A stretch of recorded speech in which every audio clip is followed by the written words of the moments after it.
मम ध्वनिः आयाति? आम् आयाति। आम्, अस्तु।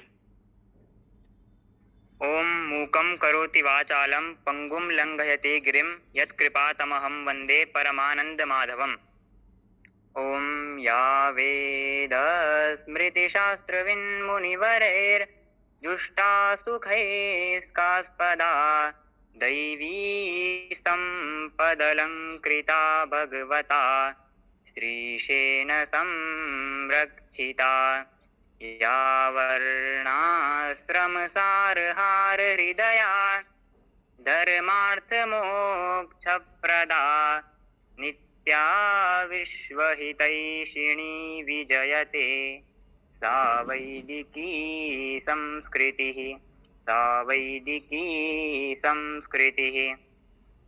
हरि ओं, नमो नमः।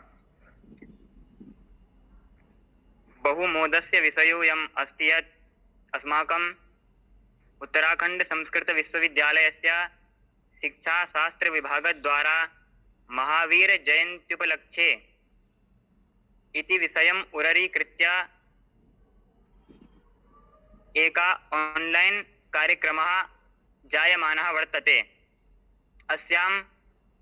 अस्मिन् कार्यक्रमे अस्माकं शिक्षाशास्त्र विभागस्य वरिष्ठाः प्राध्यापकाः आचार्याः डॉक्टर अरविंद नारायण मिश्र वर्याः अत्र अस्माकं समक्षं विराजन्ते। महोदयानां महावीर जयन्त्युपलक्ष्ये हार्दं स्वागतम् अस्ति। अथ च अस्माकं साहित्य विभागस्य सहायकाचार्या डॉक्टर बिंदुमती द्विवेदी महोदया अस्माकं समक्षं विद्यमाना वर्तते। महोदयानामपि हार्दं स्वागतम् अस्ति। अथ च अस्माकं कार्यक्रम संयोजिका श्रीमती मीनाक्षी सिंह रावत आचार्याः यासां श्रमेण इति एतादृशाः कार्यक्रमाः भवन्ति, तासाम् आचार्याणामपि अहं हार्दं स्वागतं करोमि। अथ च अस्मिन् अन्तर्जालमाध्यमेन समेपि अस्माकं विभागस्य आचार्याणाम् अहं स्वागतं करोमि। अथ च मम सहपाठिनामपि अस्मिन् कार्यक्रमे हार्दं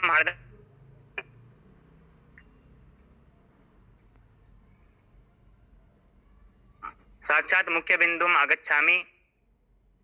अद्य महावीर जयन्ती अस्ति। महावीर महोदयस्य अपरं नाम वर्धमान आदिनाथ इति आसीत्। अथ च महोदयानां जन्मविषये अपि बहवः मतभेदाः वर्तन्ते।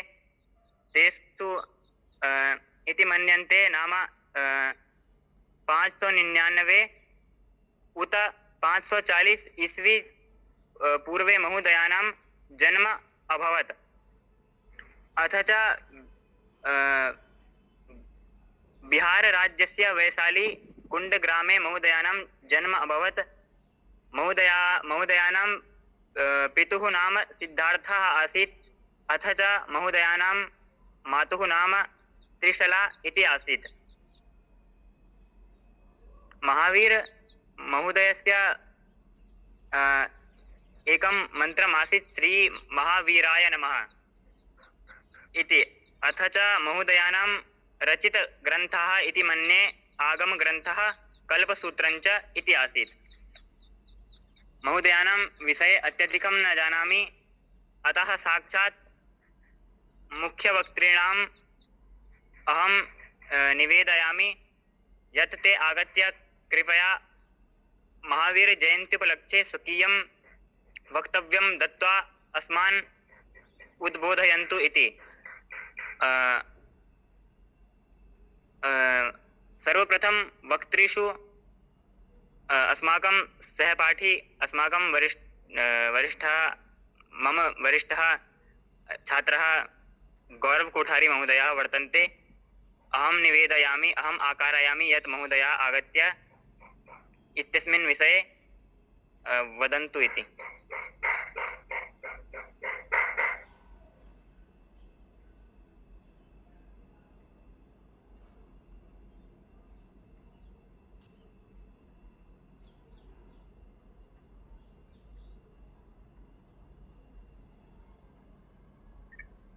कोठारी जी बीमार हैं इसलिए नहीं बोल पाएंगे।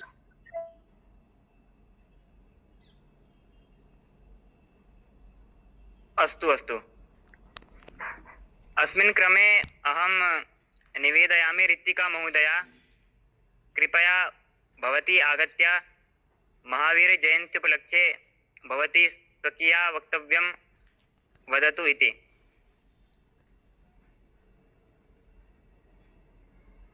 सर्वेभ्यो नमो नमः। मेरी आवाज आ रही है? आम् आयाति। सर्वेभ्यो नमो नमः।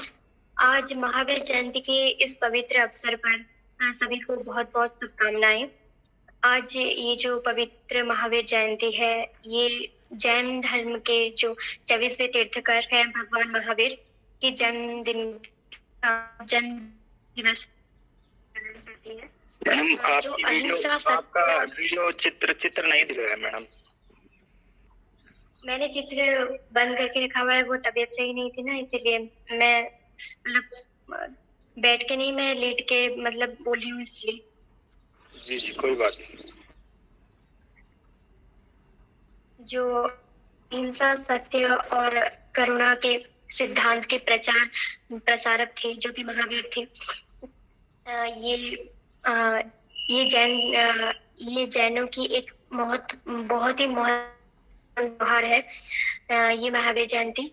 और इन जैन मतलब इस महावीर जयंती में जो जैन मंदिर होते हैं, वहाँ जैन मतलब महावीर की मूर्तियों को अभिषेक किया जाता है पहले, और उसके बाद उस मूर्ति को एक रथ पर बिठाकर उससे जुलूस निकाला जाता है। ये इनका मतलब सबसे महत्वपूर्ण है। और ये जो महावीर जयंती पर ये दिन मतलब ऐसा है कि ये दिन अहिंसा, सत्य और करुणा जो कि है, इसको बहुत अधिकतर बढ़ावा देता है, और ज्यादातर गुरुत्व तो इनके ऊपर ही दिया जाता है। धन्यवाद।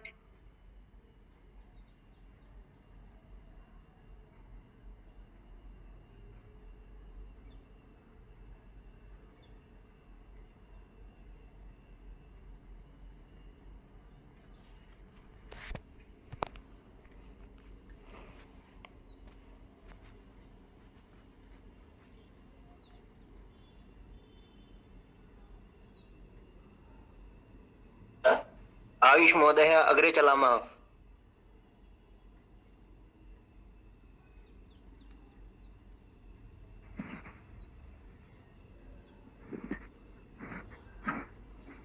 आम्, इदानीम् अहं निवेदयामि जगदीश पांडे महोदयं कृपया आगत्य स्वकीयं वक्तव्यं ददातु इति।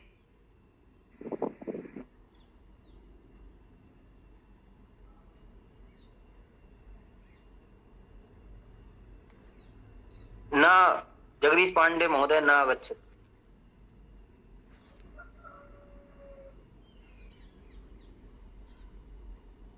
नास्ति महोदय। नास्ति।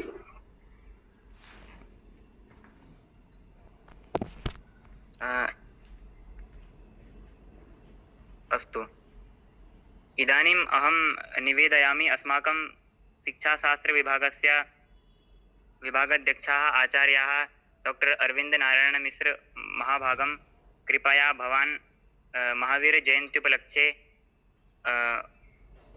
इति विषयम् उररीकृत्य भवान् प्रकाशं ददातु इति अहं निवेदयामि आचार्याः।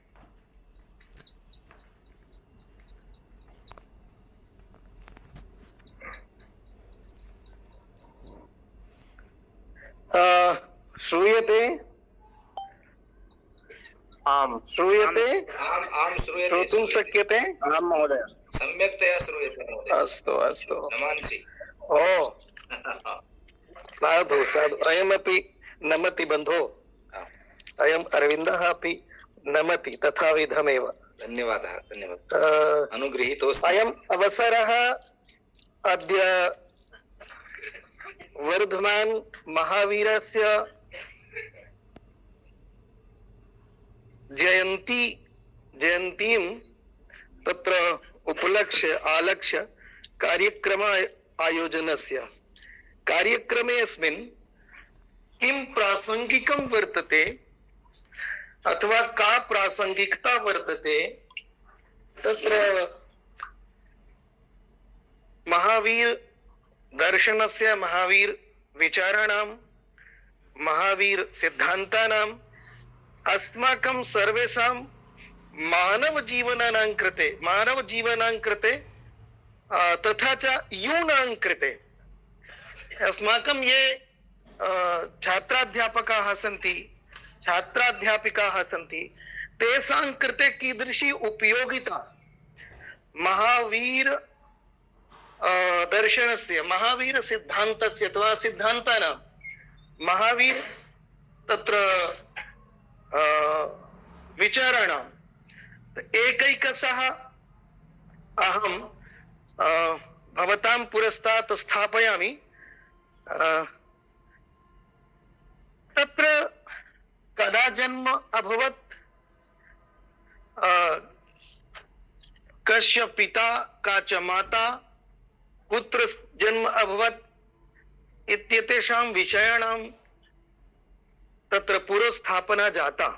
येन केनापि छात्रेण छात्रया वा किमपि उक्तम् आसीत् पूर्वं संभवतः ऋतिका उक्तवती आसीत्, आयुष रतुड़ी अपि उक्तवान् आसीत्। अहं केवलं महावीर विचाराणां तेन दत्तान् प्रदत्तान् स्थापितान् सिद्धान्तानां विषये किमपि वक्तुम् इच्छामि। वस्तुतः देश काल परिस्थितिम् अन्वितित्रयम् आश्रित्य तत्र महावीर महोदयेन जैन धर्मे व्रतानां संकल्पना विशेष रूपेण अस्माभिः तत्र अवबोधव्या। व्रतानां संकल्पना नाम महावीर श्रेष्ठ जीवनाय उत्तम जीवनाय तज्जीवनं वैयक्तिकं जीवनं भवतु अथवा पारिवारिकम् अथवा सामाजिकम् अथवा राष्ट्रीयम् अन्ताराष्ट्रीयं वा संपूर्ण जीवनाय सफल जीवनाय च जैन धर्मावलंबिनां कृते व्रतानां संकल्पना कृता आसीत्। तच्च द्विविधं प्रतिपादितम्। प्रथमं महाव्रताः अथवा महाव्रतानि लिंग निर्धारणं कुर्वन्तु, यत् किमपि भवति व्याकरण दृष्ट्या। द्वितीयं च अणुव्रतानां। व्रतानि वा पंच एव सन्ति। तेषु व्रतेषु प्रथमः अहिंसा, द्वितीयः सत्यम् अथवा प्रथमः सत्यं, द्वितीय अहिंसा, तृतीयं तावत् अस्तेय, चतुर्थम् अथवा चतुर्थः अपरिग्रहः, सत्याहिंसा अस्तेय, चतुर्थम आसीत् ब्रह्मचर्यं, पंचमम् अपरिग्रहः। एतेषां पालनं सत्याहिंसा स्तेय ब्रह्मचर्य अपरिग्रहाणां पंच महाव्रतानां विधिपूर्वकं बाधां विनैव यः अथवा येन केनचित् वा पाल्यते तत् भवति महाव्रतमिति। एतेषु प्रथमः सत्यमिति। सत्यम द्विविधम, सत्य दो प्रकार का है। एकम सत्यम भवति सापेक्ष सत्यम, द्वितीयम च भवति निरपेक्ष सत्यम। निरपेक्ष सत्यम यद् भवति तत्तु जैन धर्मं विहाय, जैन बौद्ध धर्मं विहाय अन्येषां कृते परमात्म तत्वं भवति, ब्रह्म तत्वं भवति अथवा ईश्वर तत्वं भवति। तस्यैव निरपेक्ष सत्ता भवति, तदेव निरपेक्षं भवति, निरपेक्ष तत्वं भवति। ईश्वर परमात्मा जैसे तत्वों को निरपेक्ष सत्य के रूप में स्वीकार किया गया है। सापेक्ष सत्य वो होता है जो व्यक्ति विशेष दृष्टिया एव सत्यम भवति। प्रत्येकमपि व्यक्तिं स्वकीयं सापेक्ष सत्यम भवति। अन्यस्मिन् शब्दे सापेक्ष सत्यम प्रत्येकमपि व्यक्तिम् आश्रित्य तिष्ठति। दूसरा जो सापेक्ष सत्य है वो प्रत्येक व्यक्ति का अपना अपना सत्य होता है, जिसको सापेक्ष सत्य कहते हैं। एतत् सत्यमेतत् अत्यंतं प्रासंगिकम, अत्यंतं व्यावहारिकम, अत्यंतं च युक्तम भवति। अस्माकं समेषां छात्राणां, ये छात्राः अत्र युक्ताः सन्ति, तेषाम् अस्माकम् अनुजानां, नाम अस्माकं ये बन्धुवर्याः सन्ति, भगिन्यः सन्ति, युक्ताः सन्ति, तेषाम् अथवा सम्पूर्णेऽपि विश्वे यत्र कुत्रापि मानवः तिष्ठति तत्र सर्वत्र तेषां सत्यं, तेषां दृष्ट्या एव सत्यं भवति, तदेव सापेक्ष सत्यम् इति। अस्माकं जीवने सापेक्ष सत्यस्यैव अधिका प्रासंगिकता भवति। जैन दर्शने, जैन सिद्धान्ते एकः प्रसिद्धः सिद्धान्तः, अत्यन्तं प्रसिद्धः सिद्धान्तः, सः स्यादवाद सिद्धान्तः इति। अत्यन्तं प्रासंगिकम्। यथा बौद्ध दर्शने मध्यम मार्गः अत्यन्तम् उपयुक्तम्, तद्वदेव जैन दर्शने स्यादवादः इति। दुनिया में जितने न्याय प्रक्रिया होती है उन सब में सापेक्ष सत्य को लेकर ही विवाद होता है। एक व्यक्ति की दृष्टि में जो सत्य होता है, दूसरी की दृष्टि में वो असत्य होता है। ऐसा है या नहीं?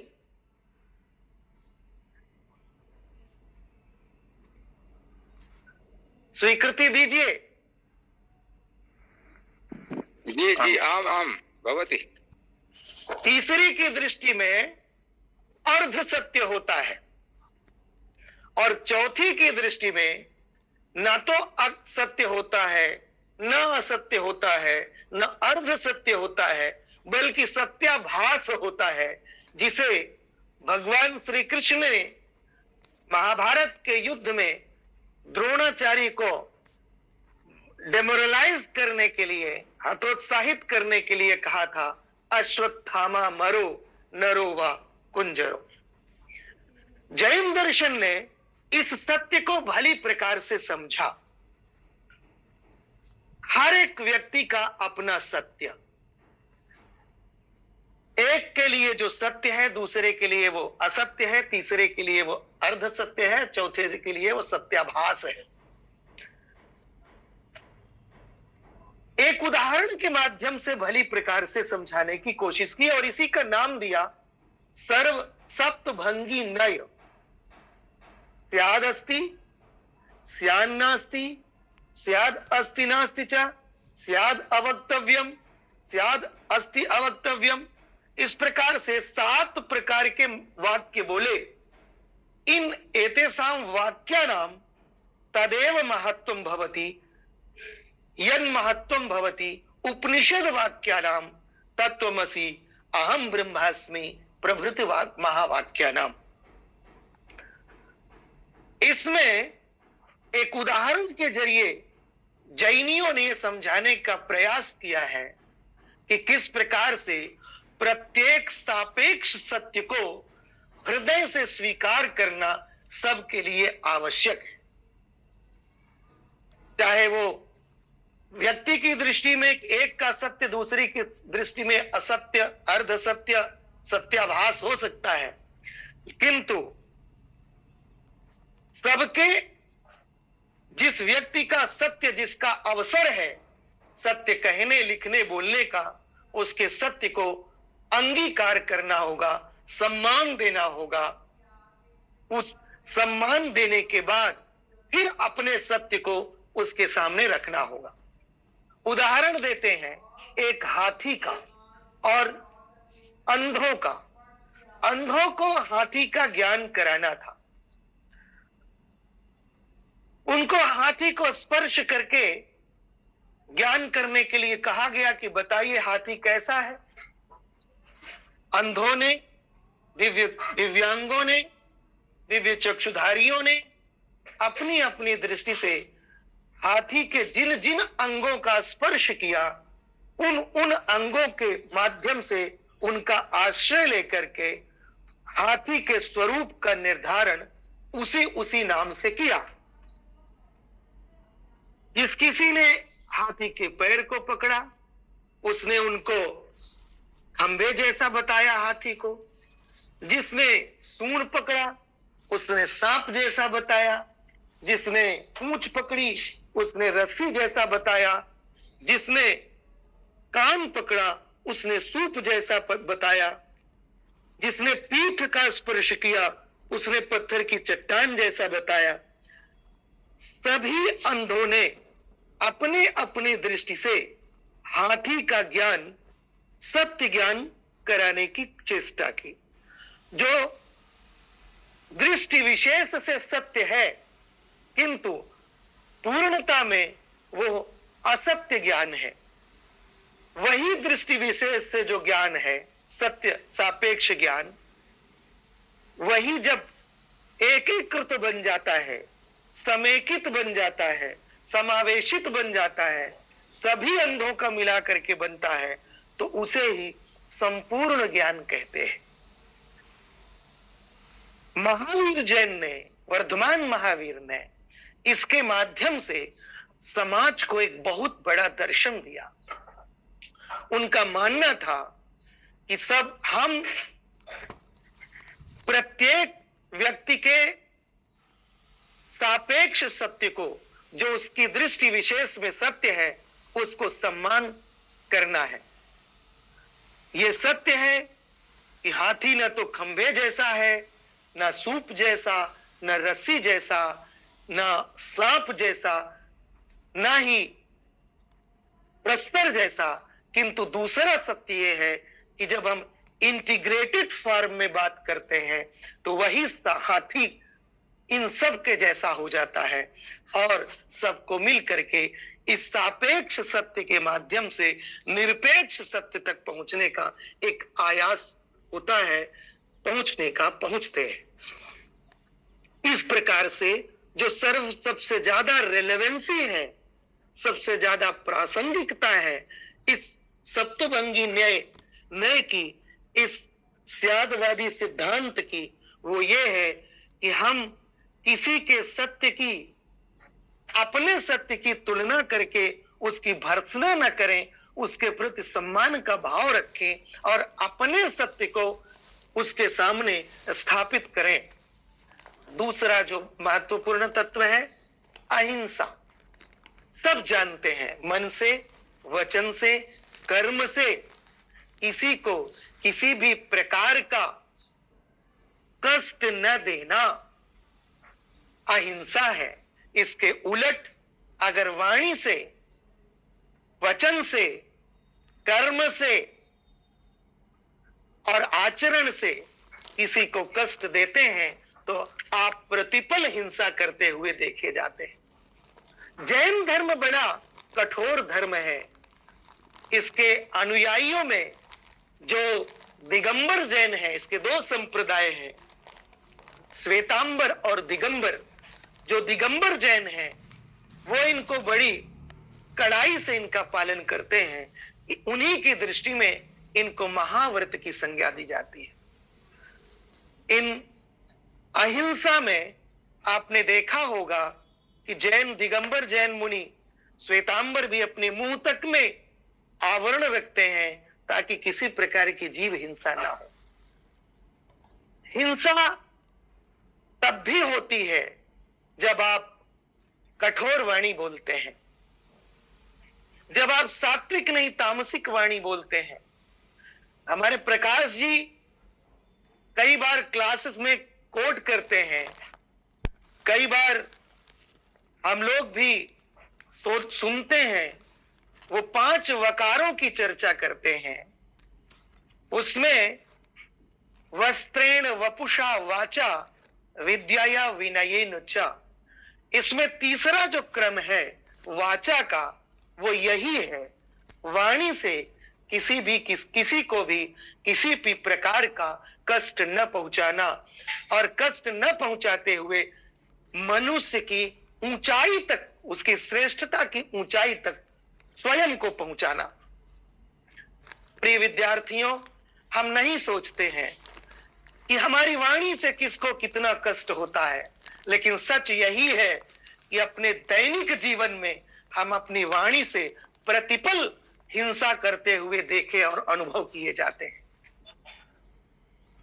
मेरी बात में मनाग अपि सहमति नहीं होगी तो तर्क सहित आप अंत में अपनी बात कहिएगा, लेकिन सत्य यही है कि हम प्रतिपल हिंसा करते हुए पाए जाते हैं, देखे जाते हैं। और विशेष रूप से हमारे युवा विद्यार्थी वो विचार नहीं करते कि किसके साथ किस प्रकार का, कहां, कितनी डेसिबल वाली मात्रा में हमें वाद व्यवहार का प्रयोग करना चाहिए, उपयोग करना चाहिए। ये इन अर्थों में बहुत ही रेलेवेंट, बहुत ही प्रासंगिक सिद्धांत है, दर्शन है महावीर जैन का। तीसरा, अस्तेय, चोरी न करना। स्तेय कहलाता है चोरी न करना। अहिंसा के बारे में आप मुझसे 3 घंटे 4 घंटे बुलवा सकते हैं एक एक करके, लेकिन हम स्पर्श मात्र करके आगे बढ़ रहे हैं। जब मेरा समय हो जाए तो आप बता दीजिएगा। आपने हमें कार्यक्रम की अध्यक्षता दी है, अंत में बुलवाना चाहिए अध्यक्ष को, आपने पहले बुलवा दिया है। ये हमारे संयोजक को, जो भी हमारी मैडम है, उनको ये चाहिए कि विद्यार्थियों को हमारे इस कार्यक्रम के बाद बताएं कि किस तरह का क्रम होना चाहिए। हम संकेत मात्र करके आगे बढ़ रहे हैं अपनी बात को कहते हुए। तीसरा जो अस्तेय महाव्रत है, अस्तेय महाव्रत में हमारी सबसे चोरी न करने का जो अवधारणा है, चोरी न करना, मानसिक चोरी, चोरी न करना, किसी वस्तु की चोरी नहीं, मानसिक चोरी, काम की चोरी, पुरुषार्थ की चोरी हम करने में समर्थ हैं, हम कहते हैं नहीं, हम नहीं कहेंगे। आपने किसी विद्यार्थी को बुलाया, आयुष ने किसी विद्यार्थी को बुलाया, शायद गौरव कोठारी को बुलाया था। सुनने में आया कि गौरव कोठारी अस्वस्थ है, ऐसा कहा गया। नहीं, अस्वस्थ हो तो भी कुछ बोले, उनका नाम लिखा गया होगा ना। ये चोरी है, उस श्रेणी में नहीं आना चाहिए। स्वयं सामने आकर ये कहें कि मैं अस्वस्थ हूं, इसलिए मैं आज न बोल करके कल बोलूंगा। ये दूसरी हमारी विद्यार्थी रितिका, ये अस्वस्थ है, जैसा कि मैंने सुना, इसने कहा कि मैं लेट कर बोल रही हूं। अगर मैंने सच सुना है तो लेट कर बोलते हुए भी इन्होंने सच को सामने रखा है। ऐसा बचने की आवश्यकता होती है मेरे विद्यार्थियों। आप सबके कंधों पर ही जितने दर्शन हैं, जितने व्यवहार है, जितने शील हैं, जितने आचरण है, सिद्धांत हैं, आप सबके कंधे पर ही आगे बढ़ेंगे। चौथा है ब्रह्मचर्य। ब्रह्मचर्य मन से, वाणी से, कर्म से ज्ञान में लगे रहना हम क्लास में अक्सर देखा करते हैं, अनुभव का विषय बनता है। हमारे विद्यार्थी क्लास में निरंतर अनुपस्थित रहने का स्वभाव बना चुके हैं। कहां तक अपने आप को आप बचाएंगे? आप पास कर लेंगे, निश्चित रूप से आपका पास होना उसी दिन तय हो गया था जिस दिन आपने प्रवेश लिया था। लेकिन यह भी निश्चित है कि आप सभी प्राध्यापक बंधुओं की दृष्टि में आप निश्चित रूप से वो जो आपको करना चाहिए वो नहीं कर रहे हैं। ये आपके लिए, आपके व्यक्तित्व निर्माण के लिए, ये आपके लिए, आपके चरित्र निर्माण के लिए, ये आपके लिए, ये आपके सेवा अवधि में आपके व्यवहार निर्माण के लिए महत्वपूर्ण होगा। लेकिन आप इससे उत्तरोत्तर बचते जा रहे हैं। ब्रह्म का अर्थ होता है ज्ञान। ज्ञानार्जन में लगे रहना ब्रह्मचर्य होता है। ब्रह्मणि आचरणम, ज्ञान में, ज्ञाने आचरणम, ज्ञान की प्रक्रिया में स्वयं को योजित करते रहना, यह ब्रह्मचर्य कहलाता है। अपरिग्रह, ऐसी वस्तु का संग्रह न करना, आवश्यकता के अनुसार संग्रह करना जो दूसरे के लिए आवश्यक और अपेक्षित हो। ये अवधारणा ये जो हमारे जैन मुनियों ने हमारे ईशावास्योपनिषद के इस श्लोक से लिया है। ईशावास्योमिदम, ईशावास्यमिदम सर्वम यत्किंच जगत्याम जगत तेन त्यक्तेन भुंजीथा मा ग्रथा कस्य सिद्धनम। इन महाव्रतों को जो जैन मुनि कड़ाई से पालन करते हैं वो महाव्रती कहलाते हैं। लेकिन गृहस्थियों के लिए, श्वेतांबरियों के लिए, जिनके लिए कड़ाई से अनुपालन करने का विधान नहीं है, उनके लिए इन्हें अणुव्रत की संज्ञा दी गई है। मेरे प्रिय विद्यार्थियों, इन पांचों महाव्रतों, अणुव्रतों के अनुपालन के अतिरिक्त, स्यादवाद की अवधारणा के अतिरिक्त, शब्दभंगी ने के अतिरिक्त त्रिरत्नों का विधान किया गया है महावीर जैन, स्वामी महावीर जैन के द्वारा जैन दर्शन में, जैन सिद्धांत में। और ये त्रिरत्न है शील, समाधि और प्रज्ञा। किमासीत व्रजेत किम, स्थित धी किम, आगे क्या है? प्रभासेत किमासीत व्रजेत किम, साधुवाद। हाँ, स्थित धी किम प्रभासेत, जिसने हमारा सहयोग किया, बहुत बहुत साधुवाद। अब इसी क्रम में जरा देखें भगवान कृष्ण का यह प्रश्न और उसके अर्जुन का यह प्रश्न और उसके उत्तर में 4-5 श्लोकों का अनुद्वेग कैसे है। वो कहते हैं कि प्रजहाति यदा कामान सर्वान पार्थ मनोगतान आत्मन्येव आत्मना तुष्टा स्थित प्रज्ञस्त तदोच्यते। दुखेषु अनुद्विग्मनः सुखेषु विगत स्पृहा पीतराग भय क्रोधा स्थित धीर मुनि रुच्यते। ऐसे ऐसे करके 5-7 श्लोक हैं, वे बड़े रेलेवेंट हैं। आपको एक प्रकाश जी जो श्लोक को कोट करते हैं कि नरो गच्छति श्रेष्ठताम, अपने इस स्थित प्रज्ञ के जरिए, अपने वाणी के माध्यम से, अपनी वेशभूषा के माध्यम से, अपने आचरण के व्यवहार के माध्यम से, इन पंचवकारों के माध्यम से आप ऊंचाई पर पहुंचने के लिए इन जो स्थित प्रज्ञ की अवधारणा है, इसको आपको अपने जीवन में, व्यवहार में हमको आपको उतारना होगा। जो प्रज्ञा है, त्रिरत्नों में तीसरा रत्न प्रज्ञा है, इसको अपने जीवन में, आचरण में उतारना होगा। और जो दूसरा जिसको मैंने डिफाइन नहीं किया, वो बड़ा ही कठिन है, समाधि। समाधि के क्रम में बच्चों, मैं एक बात कह दूं, समाधि के क्रम में स्वामी महावीर जैन ने एक संलेखना मेथड का, संलेखना पद्धति की चर्चा की है, जिसका डिस्कोर्स आप समझेंगे तो आपको लगेगा समाधि में पहुंचने से पहले उसकी प्राप्ति के लिए संलेखना करना होता है। संलेखना कहते हैं अपने आप को, अपने बालों को अपने सिर से नोच डालना, जीवित नोच डालना, अपने बालों को नोच नोच करके उतार कर सामने रखना। यह कार्य महावीर स्वामी ने शंकराचार्य घाटी में, शंकराचार्य पर्वत पर जो जम्मू कश्मीर में स्थित है, वहां पर इस कार्य को किया था। संलेखना के माध्यम से समाधि प्राप्त की थी और समाधि प्राप्त करके कैवल्य को प्राप्त किया था। एक शब्द और इनमें आता है, मैं ये नहीं कहता कि आपको संलेखना करना है, लेकिन ये जरूर करना है कि महावीर जैन के संलेखना में हमारा सर्वोच्च अपने कर्तव्य कर्म के प्रति सर्वोच्च समर्पण का भाव हमें लेना चाहिए, अपने सर्वोच्च कर्तव्य कर्म का भाव हमें लेना चाहिए। इस संलेखना को, हमारे लिए संलेखना यही है कि हम ज्ञानार्जन के लिए अपने आप को बहुत ज्ञानी न मानते हुए, हम सब शिक्षकों में दोष दर्शन न करते हुए अपने कर्तव्य कर्म में लगे रहना चाहिए। क्यों दोष दर्शन करेंगे?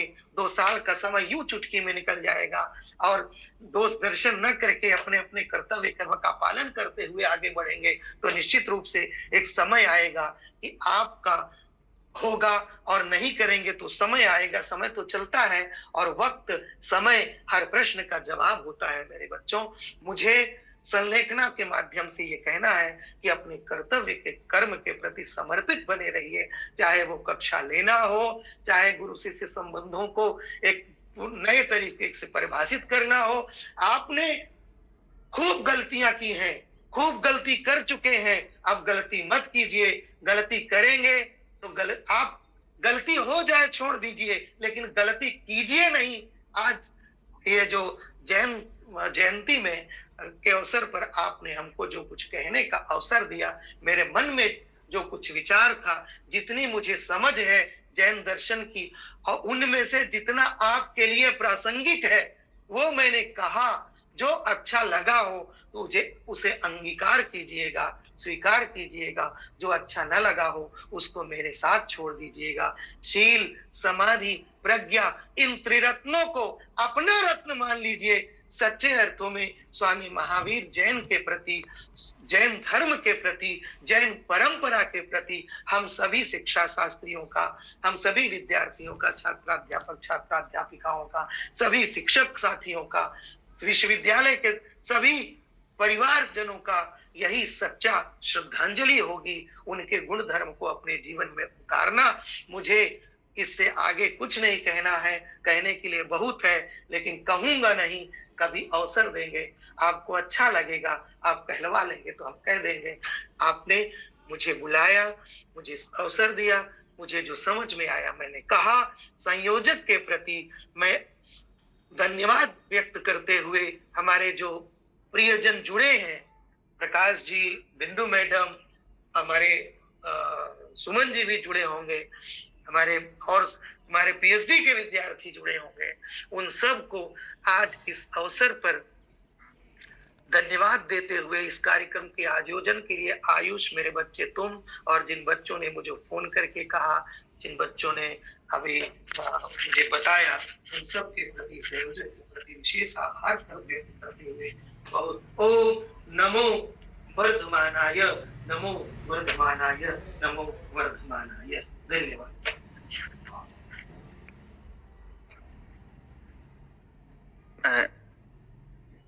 अध्यक्षीय उद्बोधन के लिए गुरुजी का बहुत बहुत धन्यवाद। गुरुजी ने बताया कि उत्तम जीवन के लिए महावीर जयंती में छात्रों के लिए क्या उपयोगिता है। जैसे पंच महाव्रत, उनमें सत्य, अहिंसा, अस्तेय, ब्रह्मचर्य और अपरिग्रह। सिद्धांतों में स्यादवाद का सिद्धांत, जैन धर्मों के 2 संप्रदाय, श्वेतांबर और पीतांबर, और गुरुजी जैसे कक्षा में पढ़ाते हैं वस्त्रेण वपुषा वाचा और ईशावास्यमिदं सर्वम, और समलेखन के द्वारा हमें कर्तव्यों के प्रति जाना चाहिए। इसी के साथ अध्यक्षीय उद्बोधन के बाद में हमारे विभाग की सहायक आचार्य डॉक्टर बिंदुमती द्विवेदी महोदया से मैं औपचारिक धन्यवाद के लिए निवेदन करूंगा कि महोदया से निवेदन करूंगा कि वे औपचारिक धन्यवाद के लिए औपचारिक धन्यवाद करें। धन्यवाद बच्चे। आज महावीर जयंती के अवसर पर इस ऑनलाइन प्रोग्राम में जुड़े हमारे सभी सहयोगी, हमारे विभागाध्यक्ष महोदय डॉक्टर प्रकाश पंत जी, डॉक्टर मीनाक्षी सिंह रावत जी, सुमन प्रसाद भट्ट जी और हमारे प्यारे विद्यार्थियों, संभवतः दोनों सेमेस्टर के विद्यार्थी इसमें जुड़े हुए हैं। इतनी महत्वपूर्ण पक्षों को हमारे विभागाध्यक्ष महोदय ने उपस्थित किया, उनमें से एक एक शब्द आप लोगों के लिए पथ प्रदर्शन का कार्य करेंगे। वस्तुतः महावीर स्वामी द्वारा दिया गया प्रत्येक जो राह है, जो बातें बताई गई हैं, वो जीवन को में सच्चरित्र को उतारने के लिए, किस तरह से हम सत्पथ पर चलकर जीवन को सार्थक कर सकते हैं, जैन धर्म का महावीर स्वामी द्वारा बताए गए राह का यही एकमात्र उद्देश्य है। और उस पर हमारे विभागाध्यक्ष महोदय ने विधिवत प्रकाश डाला है। उन्होंने पंचशील की बात की और सत्य, अहिंसा, अस्तेय, ब्रह्मचर्य, अपरिग्रह सभी को एक एक को विस्तार से उन्होंने समझाया। आज के परिप्रेक्ष्य में अगर हम चाहे जाने कि मानव के लिए किन सद्गुणों की आवश्यकता है, तो संभवतः जैन धर्म के इन नियमों का प्रतिपालन करते हुए व्यक्ति उन सद्गुणों से परिचित हो सकता है। और सर ने श्वेतांबर और दिगंबर दो जो संप्रदाय हैं जैन धर्म के, उसके विषय में बच्चों को जानकारी दी, हम लोगों को सबको जो है जानकारी दिया। इसके लिए मैं मुख्य जो है कार्यक्रम अध्यक्ष के रूप में उपस्थित विभागाध्यक्ष महोदय का बहुत बहुत धन्यवाद करती।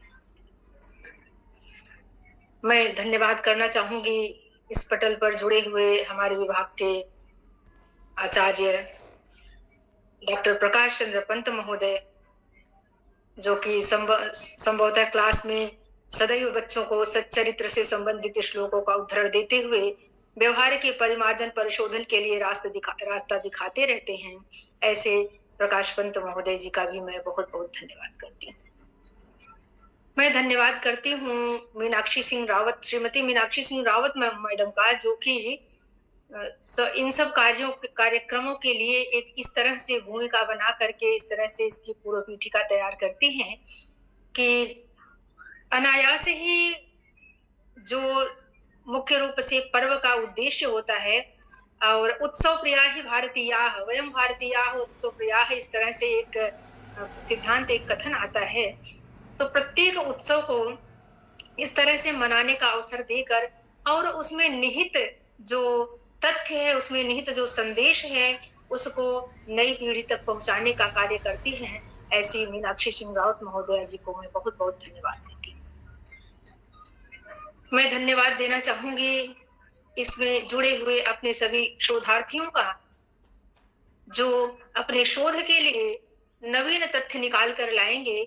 जो भी प्रतिपादित सिद्धांत हैं विविध धर्मों के और इस तरह से विविध संप्रदायों के, विविध पंथों के जो प्रतिपादित तथ्य हैं, उनको नए रिसर्च के साथ नवीन दृष्टिकोण से आज के परिप्रेक्ष्य में उनकी प्रासंगिकता को सिद्ध करते हुए हमारे शोधार्थी उसे अपने शोध का विषय बनाएंगे। ऐसे शोधार्थियों को मैं अपने हृदय से धन्यवाद देती हूँ। मैं धन्यवाद देना चाहूंगी कार्यक्रम के संयोजना बनाने वाले और संचालन करने वाले आयुष रतौरी को, जो कि बहुत ही शालीन ढंग से इस कार्यक्रम को जो है संचालन करके और इसे परिपूर्णता की ओर ले आए। जो वक्ता के रूप में जुड़ी, वक्तृ के रूप में जुड़ी हमारी जो है रितिका साहू, अस्वस्थ होते हुए भी उन्होंने अपने कथनों से, वक्तव्यों से इस पटल को कम से कम सफल बनाया। तो ऐसी रितिका साहू के लिए भी मैं धन्यवाद देती हूँ। और श्रोता के रूप में जुड़े हुए जितने भी हमारे इसमें विद्यार्थीगण हैं, उन सभी को संभवतः सभी के पास वक्तृत्व के लिए बहुत अधिक मत तथ्य हैं, लेकिन अपना नाम नहीं दिया उन्होंने या बोलने के लिए सामने नहीं आए। मैं चाहूंगी कि ऐसे कार्यक्रमों में बढ़ चढ़ करके अपना नाम दें और ऐसे कार्यक्रमों को सफल बनाने के लिए अपना पूर्ण योगदान दें। सभी विद्यार्थियों को मैं धन्यवाद देती हूँ। मैं धन्यवाद देना चाहूंगी सुमन भट्ट महोदय को, धन्यवाद देना चाहूंगी अपने सुशील समोली जी को, जो भी हमारे जितने सहयोगी जन हैं इस कार्यक्रम को सफल बनाने के लिए, सभी को मैं हृदय से धन्यवाद देती हूँ। बहुत बहुत धन्यवाद।